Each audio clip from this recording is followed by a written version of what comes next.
Aïté mama, aïté mama, aïté mama. Aïté mama, aïté mama, aïté mama. Aïté mama, aïté mama, aïté mama. Aïté mama, aïté mama, aïté mama. Hey, mama, oh, mama,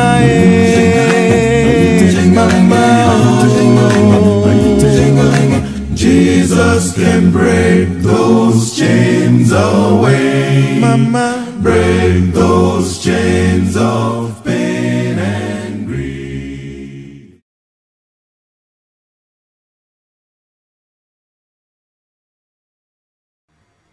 Je suis Pipo, mon collègue virtuel. Je suis heureux de vous revoir aujourd'hui. Je suis Pipo, mon collègue virtuel. Ma mission est de vous présenter Jésus. Il est bon, vraiment bon. Dieu est bon, vraiment bon. Je suis Pipo, mon collègue virtuel. Avec cette rosée, je proclame son amour.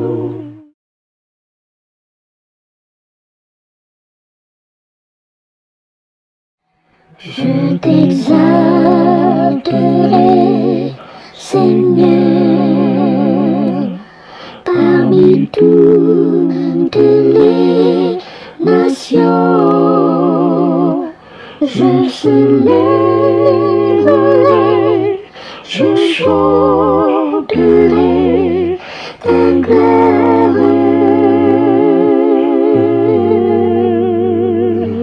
Car ton immense amour s'élève jusqu'au mur. Ta fidélité jusqu'au ciel. Seigneur, élève toi au-dessus des cieux, que ta gloire remplisse l'univers.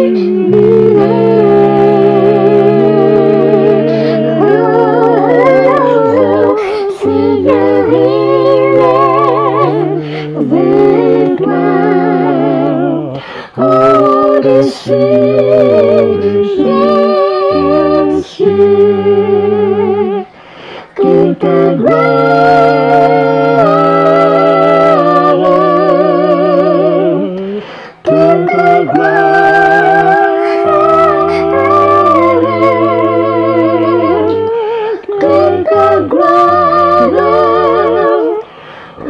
remplisse l'univers.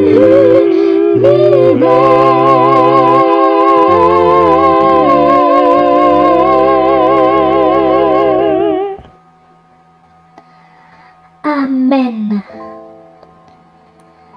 Chers amis, bienvenue à votre émission Sainte Rosée. Je suis Pipo, votre ami virtuel. Dans le livre des Psaumes, chapitre 109, verset 1, il est écrit: Dieu de ma louange, ne t'étais point. Fin de citation. Je reprends. Dans le livre de Psaume 109, verset 1, il est écrit: Dieu de ma louange, ne t'étais point. Fin de citation. Chers amis, constatez que le psalmiste invoque le Dieu de qui? Le Dieu de sa louange.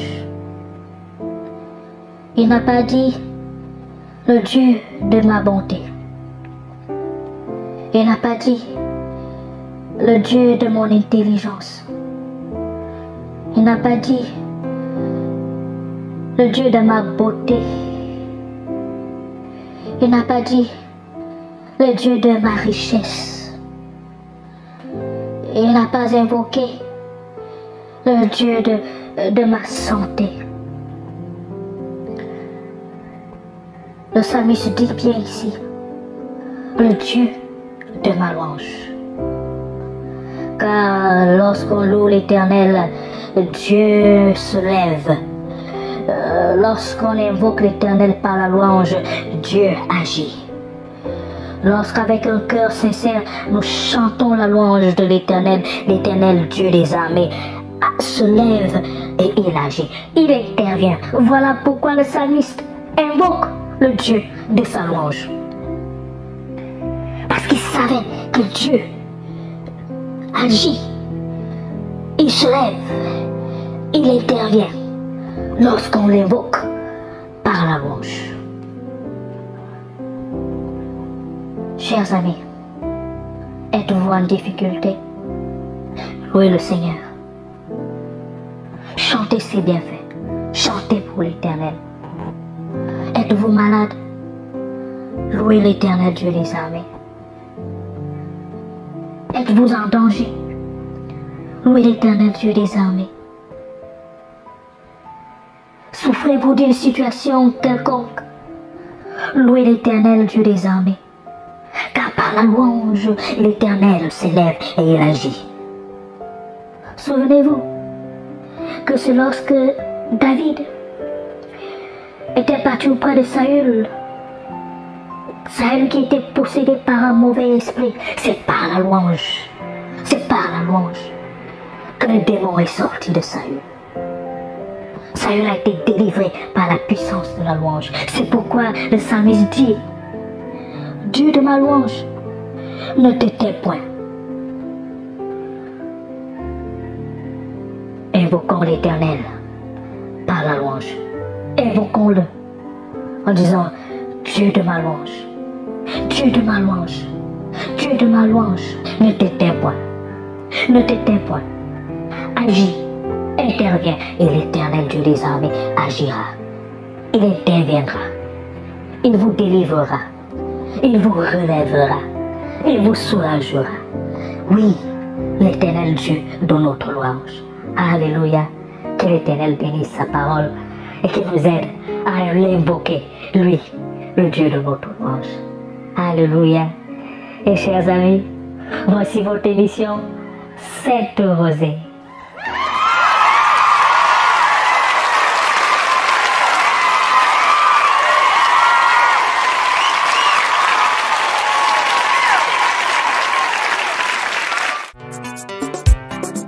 Le royaume de Dieu, nous disait Jésus, est comme l'ivraie et la bonne semence.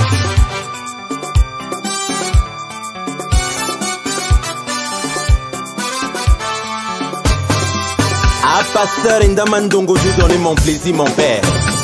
Écoute.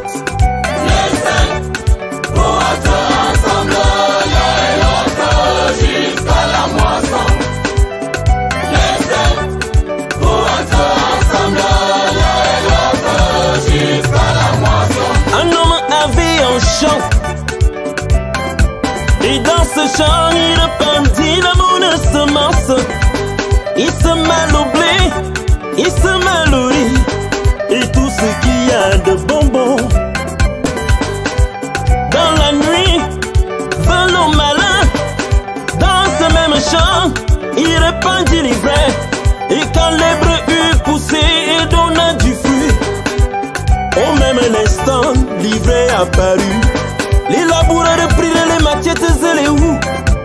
Alors ils se mettent à couper, arracher et bêcher, jeter au feu.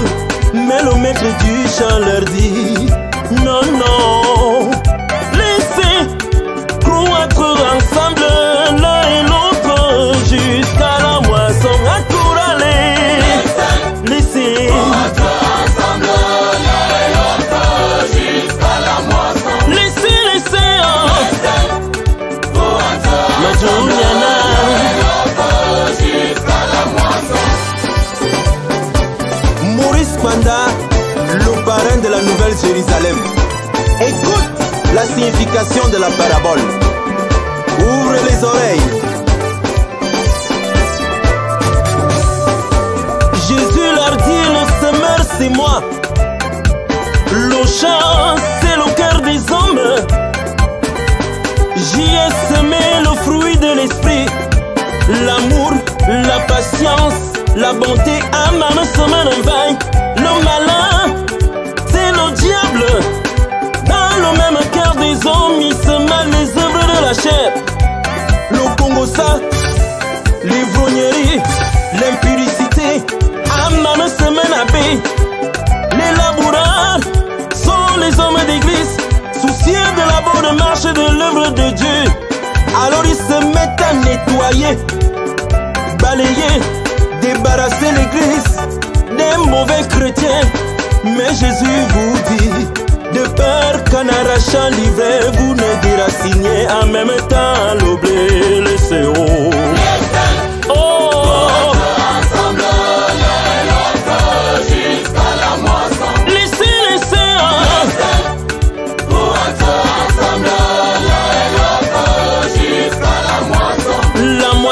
C'est la seconde venue du Christ.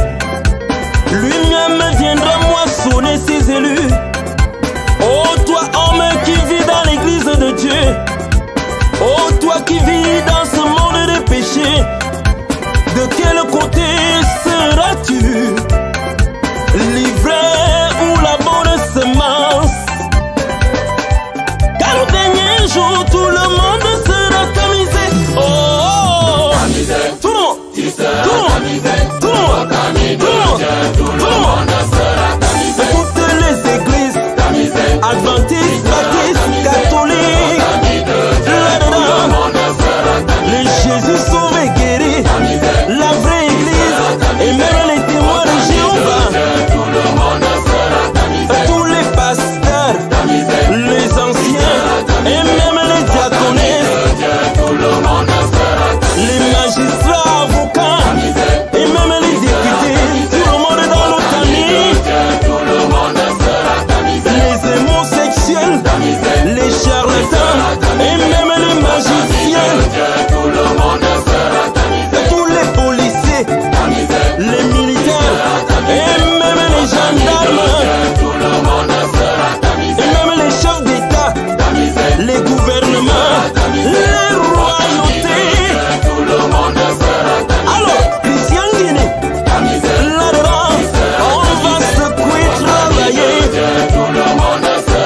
Et même les médecins, même le pape, tout le monde va s'aimer, va récolter. Oh, Tami, oh, Tami, oh. Au tamis de Dieu, tout le monde sera tamisé.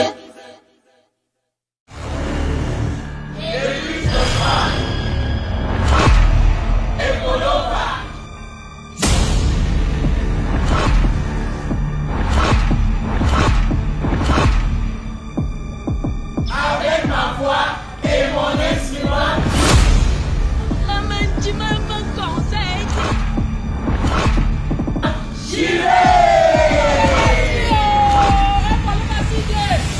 Un jour, tout le monde sera tamisé. Oh,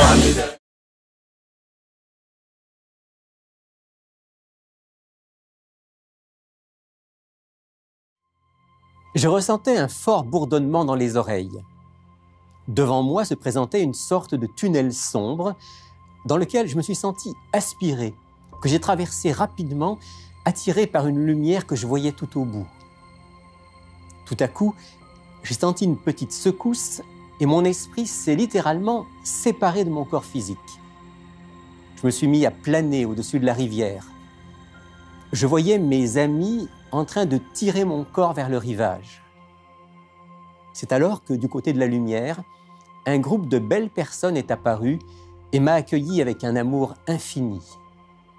Ils m'ont fait signe de les suivre et j'ai pu contempler un paysage d'une beauté absolument indescriptible. Et bienvenue dans Il est écrit.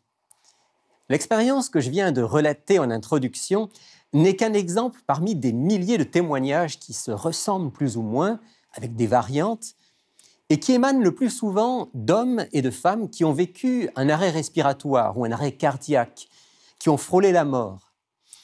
Ils racontent avoir fait une sorte de voyage en dehors de leur corps. Lors de ce voyage, certains éléments reviennent assez souvent, bien que ce ne soit pas systématique. Par exemple, un bourdonnement dans les oreilles, l'impression de passer à travers un tunnel, puis de flotter dans l'espace, la dissociation de son corps, un sentiment de bien-être, de bonheur, de plénitude, la rencontre avec des êtres spirituels, parents décédés, anges ou autres. Puis, le voyage rapide en sens inverse pour rentrer dans son corps et sur la terre. Ces expériences qu'on appelle des expériences de mort imminente ou EMI semblent exister depuis l'Antiquité. Nous avons quelques textes grecs et égyptiens qui témoignent du même phénomène, vécu par des personnes déclarées mortes et revenues à la vie. Voyageurs du corps, lumière, sentiment de paix infinie, rencontre avec des entités spirituelles, tout y est. Plus près de nous, c'est le livre du psychiatre Raymond Moody, La vie après la vie, paru en 1975, qui à la fois a fait connaître ces EMI au grand public et a suscité un intérêt, voire un engouement pour ce sujet. Dans son livre, Moody recense environ 150 cas de personnes ayant vécu une EMI et il recueille leurs témoignages. Puis il fait ressortir les éléments communs que je viens d'évoquer et qui incluent la décorporation, la rencontre d'entités spirituelles dans une atmosphère de paix, d'harmonie parfaite. Pour Moody et pour d'innombrables personnes qui pensent comme lui, ces EMI sont l'une des preuves les plus flagrantes que la mort n'est pas la fin de la vie, mais qu'au moment de la mort, il y a une dissociation entre le corps qui va périr et une partie immatérielle et immortelle de l'être humain qu'on peut appeler l'âme ou l'esprit. Parmi les plus ardents diffuseurs de ces EMI comme preuve de l'immortalité de l'âme se trouvent certains chrétiens qui y voient une confirmation de leur foi. Tout récemment, alors que je parlais dans un petit groupe de partage, il est écrit, une participante m'a raconté que justement, le dimanche précédent, 2 personnes de son église avaient témoigné avoir vécu une EMI et y voyaient une grande bénédiction. Alors, en tant que croyant attaché à la Bible, je voudrais qu'on se pose aujourd'hui un certain nombre de questions par rapport à ces EMI. S'agit-il d'expériences réelles? Est-ce que ce sont des preuves d'une survie de l'âme à la mort? L'observation et la science ont-elles quelque chose à dire sur les EMI? Et surtout, la Bible peut-elle nous éclairer? La première chose que je voudrais dire, c'est que nous n'avons pas de raison de douter de la réalité de l'expérience vécue et ressentie par ceux qui la racontent. Le nombre de témoignages et la sincérité évidente de l'immense majorité des expérienceurs, comme on les appelle, établit au-delà de tout doute qu'ils ne mentent pas, qu'ils n'inventent rien. Ils ont bien vu et ressenti ce qu'ils décrivent, parfois avec beaucoup de détails. L'expérience est réelle, mais la question est de savoir si ce qu'ils ont vu est réel ou si c'est une illusion de l'esprit. Remarquez d'abord avec moi que, contrairement à ce qu'on dit parfois, les gens qui ont vécu une EMI ne sont pas morts. L'expression elle-même le confirme, expérience de mort imminente ou de mort rapprochée. Ils ont donc frôlé la mort, ils s'en sont approchés, mais ils ne sont pas morts. Autrefois, quand quelqu'un cessait de respirer et que son cœur cessait de battre, on déclarait la personne décédée. Mais on sait très bien aujourd'hui que ce n'est pas le cas. Une mort clinique peut être réversible grâce à une réanimation cardio-respiratoire, qui peut aller jusqu'à faire redémarrer un cœur après un arrêt de 10 à 15 minutes. En fait, la science médicale nous apprend qu'on ne peut vraiment dire qu'une personne est morte que si son cerveau est mort, si son électroencéphalogramme est absolument plat. Mais ce n'est pas le cas des personnes qui ont vécu une EMI. On peut donc dire que ces personnes ne sont pas mortes et encore moins revenues de la mort. Elles n'ont pas expérimenté la mort, elles ne peuvent donc rien en dire. Il faut ajouter que les nombreuses observations scientifiques faites depuis des années sur les personnes en arrêt cardio-respiratoire montrent que dans cet état, certaines zones du cerveau sont encore actives, parfois même très actives, bien qu'altérée. En particulier, l'activation de certaines zones du cerveau peut provoquer des troubles de la perception visuelle, le défilement de souvenirs, le sentiment de présence de personnes proches, du plaisir, de l'extase, de fortes hallucinations visuelles ou auditives. On comprend donc que ces EMI peuvent avoir été provoqués par un dysfonctionnement cérébral, dans une situation de stress extrême. Par exemple, des expériences ont été réalisées dans l'armée américaine sur de jeunes pilotes de chasse en bonne santé. Pour tester leur capacité physique, on les a placés dans une centrifugeuse et soumis à des charges gravitationnelles extrêmes, qui les ont amenés à perdre connaissance en état d'hypoxie cérébrale forcée, comme on dit. Ce qui est intéressant, c'est que beaucoup de ces jeunes pilotes, après avoir repris connaissance, ont rapporté avoir vécu des sensations et des images absolument identiques aux EMI. Pourtant, ils n'ont jamais cessé de respirer, ils n'ont jamais été en danger de mort. Mais leur cerveau a travaillé dans des conditions extrêmes. On a donc toutes les raisons de penser que les EMI, loin de prouver que notre âme ou notre esprit peut sortir de notre corps, se déplacer dans l'au-delà, sont au contraire des expériences très physiques vécues dans notre corps, plus précisément dans notre cerveau. Dans des circonstances extrêmes comme un arrêt cardiaque, un accident, une perte de conscience ou autre, le cerveau subit toutes sortes d'altérations. Il peut créer des états de conscience modifiés, faire ressortir des éléments de l'inconscient, faire surgir toutes sortes d'images et de sensations. Je cite ici Ruth Frickart, qui a elle-même vécu plusieurs EMI.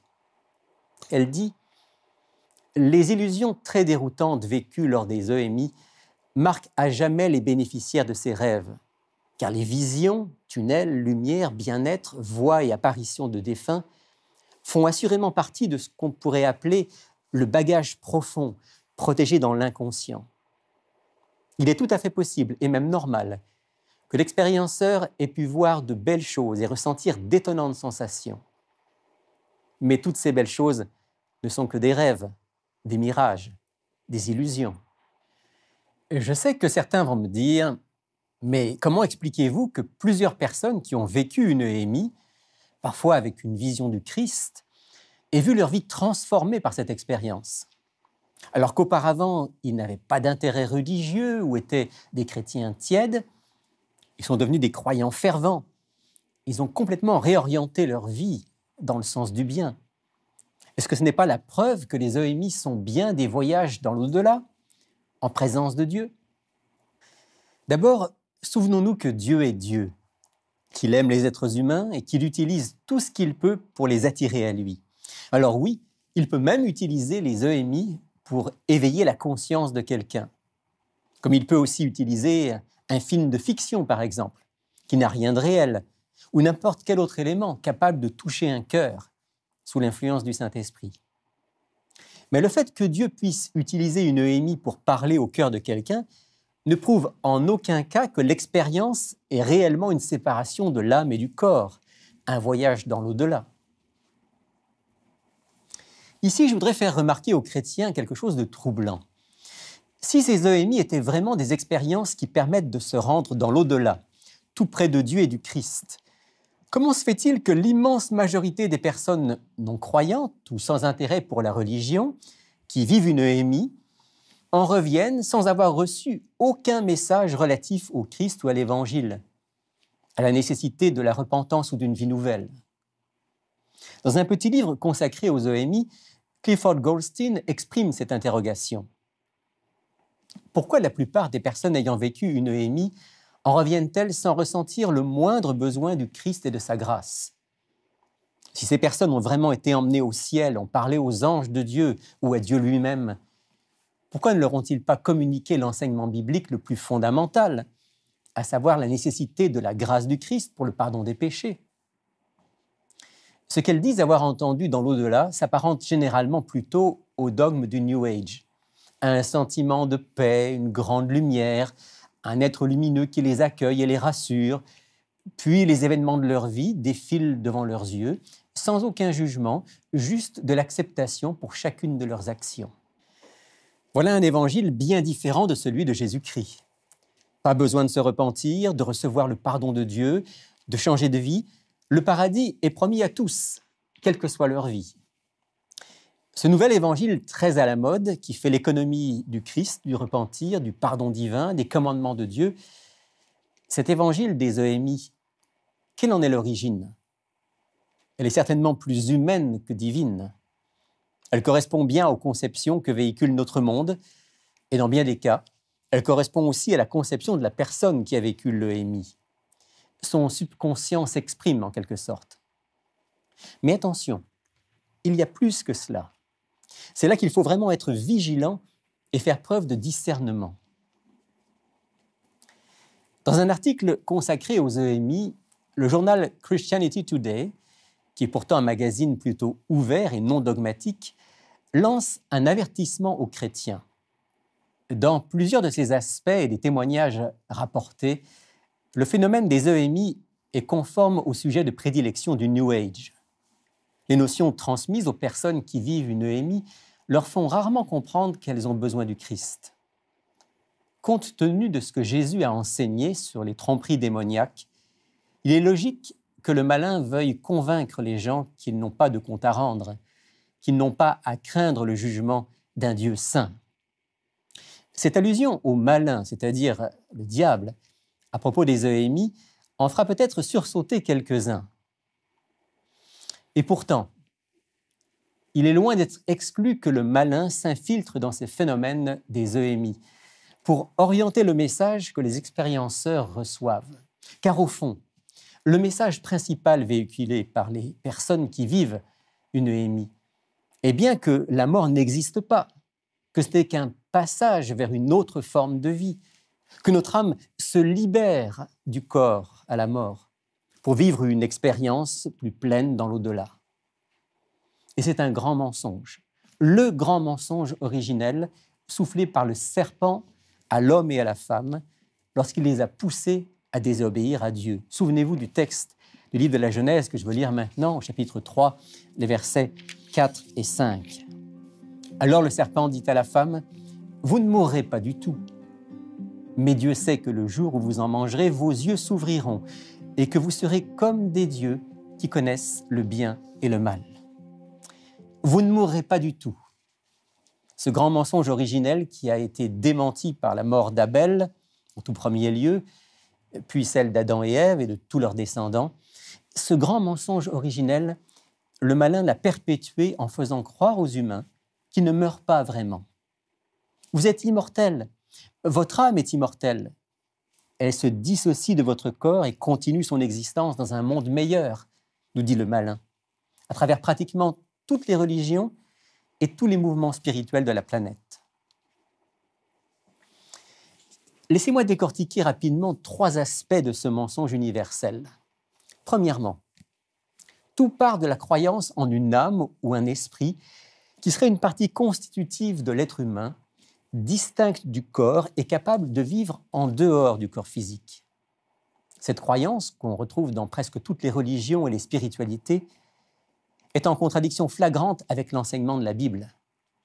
Voici comment le livre de la Genèse, toujours lui, décrit la création de l'être humain. Genèse 2, verset 7. L'Éternel Dieu forma l'homme de la poussière du sol.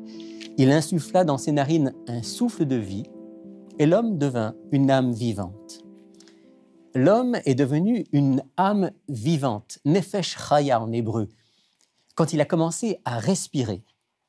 Autrement dit, nous n'avons pas une âme indépendante de notre corps.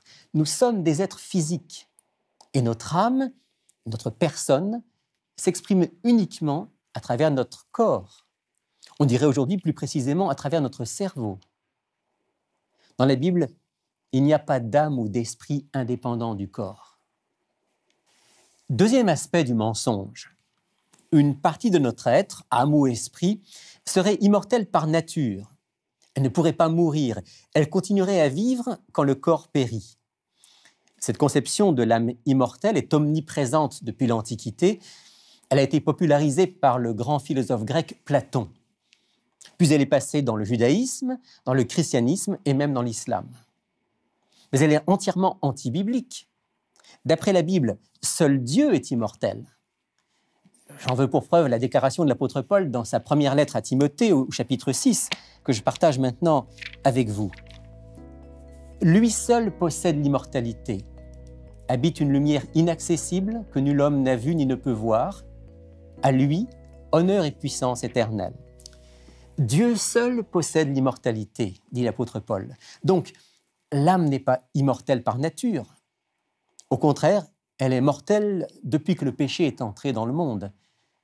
Et lorsque l'être humain meurt, il meurt tout entier, comme le dit le prophète Ézéchiel au chapitre 18 de son livre et au verset 4. « Voici, toutes les âmes sont à moi, l'âme du Fils comme l'âme du Père. L'une et l'autre sont à moi. L'âme qui pêche, c'est celle qui mourra. » Le mot « âme » désigne ici la personne tout entière dans son corps qui meurt à cause du péché qui nous atteint tous. Et lorsque l'âme meurt, il n'y a rien qui survit, sauf dans la mémoire de Dieu. Mais il n'y a aucune vie consciente immédiatement après la mort. Le livre de l'Ecclésiaste au chapitre 9 est absolument clair et formel. Je lis avec vous Ecclésiaste chapitre 9, verset 10. « Tout ce que ta main trouve à faire avec ta force, fais-le. Car il n'y a ni activité, ni raison, ni science, ni sagesse dans le séjour des morts où tu vas. » Troisième et dernier aspect de ce mensonge, l'objet de notre espérance. Dans l'évangile des Euhémies, si je peux l'appeler ainsi, notre espoir finalement c'est la mort et la libération de notre âme qui va au paradis. Or dans la Bible, la mort est au contraire une ennemie qui doit être vaincue. Elle le sera au jour de la résurrection finale, au retour du Christ, qui est notre véritable espérance. Tout converge dans la Bible vers ce grand moment du retour du Christ. Je lis avec vous dans la première lettre aux Corinthiens au chapitre 15 cette déclaration de l'apôtre Paul, Corinthiens 15, verset 26. « Le dernier ennemi qui sera détruit, c'est la mort. Car la trompette sonnera et les morts ressusciteront incorruptibles, et nous serons changés. Il faut en effet que ce corps corruptible revête l'incorruptibilité et que ce corps mortel revête l'immortalité. Alors s'accomplira la parole qui est écrite, la mort a été engloutie dans la victoire. » Que dire pour conclure? Les Euhémies sont sans aucun doute des productions du cerveau dans des circonstances extrêmes. N'importe qui peut un jour ou l'autre vivre cette expérience. Mais les statistiques disent que seulement 3 à 5% des personnes qui ont un arrêt cardio-respiratoire rapportent une Euhémie. Lors de cette expérience, le cerveau produit des images, des sons, des sensations, des impressions extraordinaires, presque indescriptibles, qui visent sans doute à adoucir la douleur du moment. Ce ne sont que des rêves, mais ils laissent une marque durable chez ceux qui les vivent. S'ils amènent le survivant à faire des prises de conscience profondes, à mieux vivre sa vie, à se rapprocher de Dieu pour se préparer à la vie éternelle, alors c'est une expérience féconde. Mais il faut aussi être conscient que les Euhémies sont souvent récupérées, utilisées, infiltrées, même influencées par celui que la Bible appelle le malin, l'ennemi de Dieu, pour entraîner ceux qui vivent cette expérience vers de fausses pistes. D'un côté, ils persuadent la plupart que leur âme est immortelle, que la mort n'est qu'un passage et qu'ils n'ont besoin ni de Dieu, ni du Christ, ni de personne pour accéder au paradis.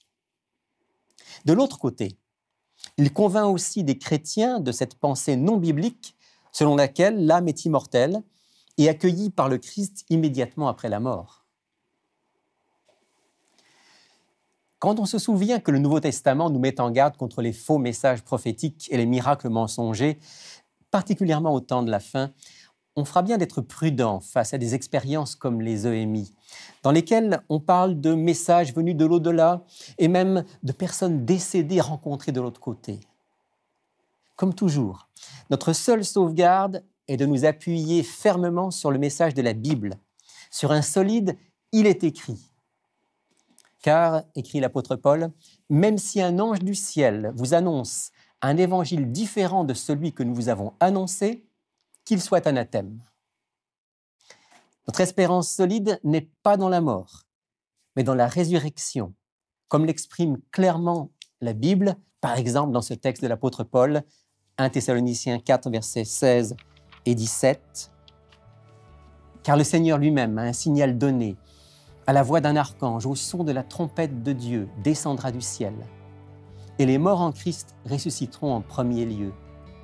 Ensuite, nous les vivants qui serons restés, nous serons enlevés ensemble avec eux dans les nuées, à la rencontre du Seigneur dans les airs. Et ainsi, nous serons toujours avec le Seigneur.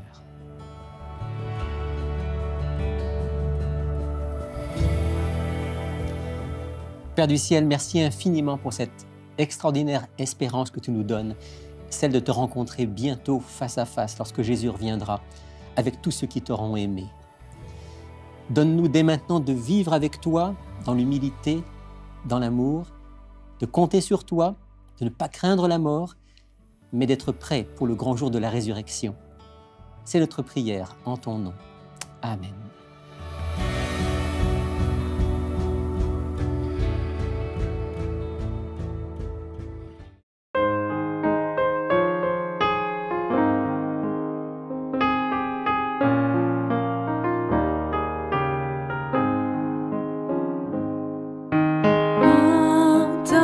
Jésus t'appelle, viens au pécheur, il t'attend. À cette voix si fidèle, tu résistes à trop souvent. Laisse entrer le roi de gloire, ouvre ton cœur à Jésus.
Jésus frappe, il frappe encore.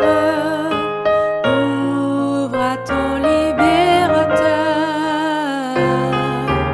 Et pour toi luira l'aurore du véritable bonheur. Laisse entrer le roi de gloire. Ouvre ton cœur à Jésus. Laisse entrer le roi de gloire.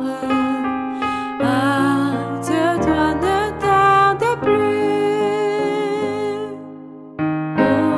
Aujourd'hui c'est jour de grâce. Ne compte pas sur demain. Pendant que ton sauveur passe, saisis sa puissante main. Laisse entrer le roi de gloire. Ouvre ton cœur à Jésus. Laisse entrer le roi de gloire. Hâte-toi, ne tarde plus. Hâte-toi, ne tarde plus.